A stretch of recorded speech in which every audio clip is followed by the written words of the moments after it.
What is up, you guys? Welcome back to the channel. Hopefully each and every one of you guys is having a great and amazing day. If it's your first time stopping by, please go ahead and smash that subscribe button down below. And while you're at it, go ahead and subscribe to both of my social media links, both Instagram and Snapchat, right here.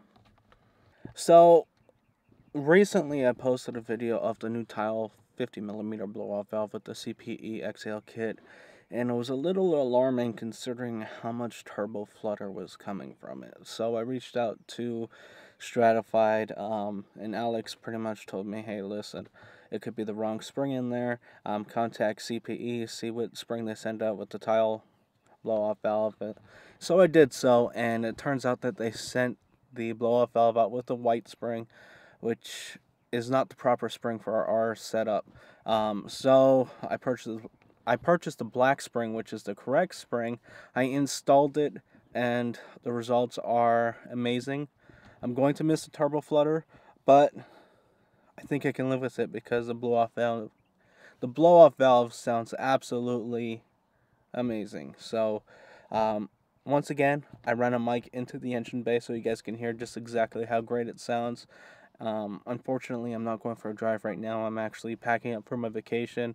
As you guys saw in the previous video, this video is obviously pre-recorded while I'm on vacation. So once again, I apologize for my inactivity. This is going to be the only video posted while I'm gone on vacation, so videos will come soon. Don't worry, guys. So hopefully you guys enjoyed these few little clips. Let's go.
Alright guys, hopefully you enjoyed those few little clips. I know I sure did, because the blow-off valve is sounding absolutely amazing now.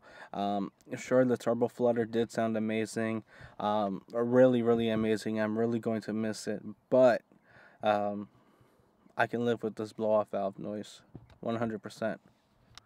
Alright guys, one thing that I did forget to mention is I did swap out the vacuum line to a 1/4 inch. I believe it came with 3/16 in the kit, so Tial suggested a 1/4 inch line, so I went ahead and swapped it out, and I don't know if that contributed to the sound as well. I don't know if that was causing turbo flutter because there wasn't enough vacuum to the blow-off valve, or what the deal is, but now that's done. I didn't test it with just the spring. I did both of them at the same time while I had the blow-off valve off. So now that that's done, that's going to conclude today's video. So hopefully you enjoyed it. If you did, go ahead and smash that thumbs up button. Drop a comment in the comment section below. Let me know your thoughts on how the blow-off valve setup sounds now. Did you like the turbo flutter better? Do you like the sound better now? It's a hard choice for me, but I'm definitely leaning towards the blow-off valve sound. And of course, guys, if you're new to the channel and you haven't subscribed already, please consider doing so. Until next time, I'm checking out. Never be slowing it down, never be slowing it down, ayy. I keep my foot on the gas, I keep my foot on the gas, ayy. I know I'm never gonna crash, I know I'm never